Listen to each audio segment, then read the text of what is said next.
All right, middle of the day, but pretty early in advance. Want to knock out a PR video. Nobody else on right now, so it should be a pretty quick one with just me.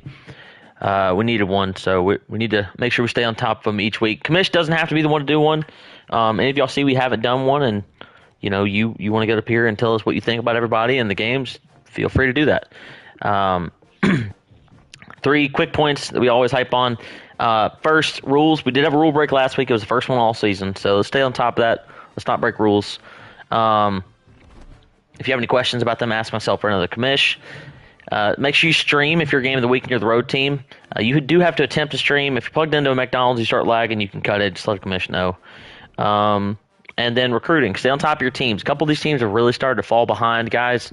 As long as you stay, it's not a problem. But if you end up leaving the league for some reason because your team falls behind, we can't use that team again, basically. So stay on top of your recruiting, at least 3 stars. All that being said, let's just get into the predictions. Take a look at the top 25 here. As you can see, only 2 undefeated teams left. Got JJ and Chapo, number 1 and number 2. Ryan is 3rd, Savon 4, and Hayden 5. With Texas, Clemson, Alabama, Florida, and Baylor rounding out your top 10. We also have Penn State, Florida State, Mississippi State in the top 25. So only 13 users in it right now. Everybody's got to stay on their games and stay winning. Let's look at the Heisman watch. So Malachi James trying to go back-to-back, running back out of Syracuse. That stat from last week is nuts. You can see that at the bottom left, 377. Tyreek Hill, running back out of Oregon State, up to 2nd after his 260-yard rushing game. Got a pair of Wolverines here, Cordell Wiggins and Linval Shabazz. Followed up by Brady Hart, the quarterback at Texas A&M, taking over for Marcel Reed.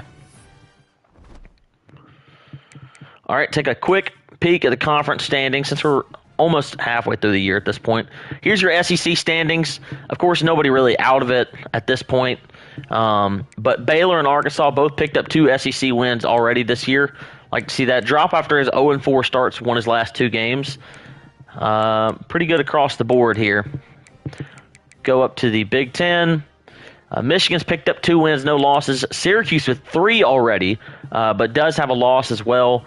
Only elimination I'd see here is probably Nelly at 0-3. He's probably out of it. We all know this is a 4-horse race, though. Big 12. Only person with 2 conference wins is Dwayne, 2-0, trying to fight his way to a bowl game at 3-4. Then we got Oregon State and Stanford probably done after their early losses. Sab picked up his first win last week. Got to get on it if he wants to make a bowl game. And then the ACC. Clemson, only team with 2 conference wins so far. Auburn and Georgia probably out of it at this rate already as far as conference play is, but got a lot of people fighting in here for bowl games, as you can see. Going to be an exciting finish to the year. All right, let's get into the schedule. Shall start with the ACC games. 3-4 Auburn Tigers. Coach Peso traveling down to Miami to play the 2-3 Miami Hurricanes and Coach Rob. This should be a lot of running in this game. It's going to be a low-scoring, ugly type of affair. For some reason, it rains so much in Miami in this game as well. So I think Peso gets it done. He's going to get his team back to 500 here, but it will be a knockdown, drag-out, 20-10 fight for the Tigers. Got Dean and his NC State Wolfpack traveling to T-Town to play the 8th-ranked Alabama Crimson Tide at 3-2, and Coach Twan kicking off his ACC season. Tough game for Dean here. Already behind roster-wise. I got to go into Tuscaloosa after that. Still a little cold, and obviously his team is just not where it needs to be either. I think Twan's going to roll in this one. Big-time blowout. I'm going to go 45-17. Alabama beats the Wolfpack. Rivalry game here between the 7th-ranked Clemson Tigers at 5-1. Coach Efly traveling to Athens to play the 1-5 Georgia Bulldogs and Coach Board. One person having a great year, exactly where they want to be. One person having a down year and not where they want to be. It's not going to be fun here for Board, I think. If he can keep the turnovers down, he's going to have a chance. The Georgia roster is good. Efly coming off a big win last week. I think he's rolling right where he wants to be. So let's go Clemson and the Tigers taking the Georgia Bulldogs down 31-14. Huge, massive game here. 9th-ranked Florida Gators at 4-1. Coach Gabe traveling to the Shoe to play the 5th-ranked Ohio State Buckeyes at 4-1, and Coach Hayden. I do think that Gabe's style of play does fit to what Hayden wants to do defensively. The fact that he's at home, he's going to run the ball. He should be able to run the ball well. Gabe's got a good offense this year, but his defense is really bad. Hayden's got a good offense, but I think his defense is pretty good. So let's go Ohio State to win this one at home, 35-28. Let's go, 35-28. Buckeyes beat the Gators. Moving on here, the 4th-ranked Colorado Buffaloes at 5-1. Coach Savon traveling to L.A. to play the 1-4 USC Trojans and Coach Sabb. Got a big win last week, including a couple highlight plays. It's time to come back down to reality with Colorado coming into town. Buffs roll big in this one, 38-10. The 1-5 at UCLA Bruins and Coach Stees going to Eugene to play the 3-3 Oregon Ducks and Coach Freeway. Freeway needs to win here to get back to above 500, especially if he's going to make a bowl game this year. Stees still trying to get this UCLA team figured out, although he's got a pretty good roster, I'm going to be honest with you. It won't be enough in this one. Freeway's going to take care of business at home. It'll be close, but I'm going to say 31-28 Ducks win, game-winning field goal. 1-4 Boise State Broncos, Coach G's traveling to Corvallis to play the 1-6 Oregon State Beavers and Coach Rock. Rock having another disappointing year. G's down year 2. After making the Big 12 title game last year, he's dropped a couple of them early this season he probably really should not have. And he's got a win that he probably shouldn't have either over Dean. So this one will be close early. Rock impressed me the way he played last week, the week before against Clip. So I think G's does just enough to win this one on the road. But do not be surprised if the Beavers come out on top. I'm going to say 27-21 Boise State wins.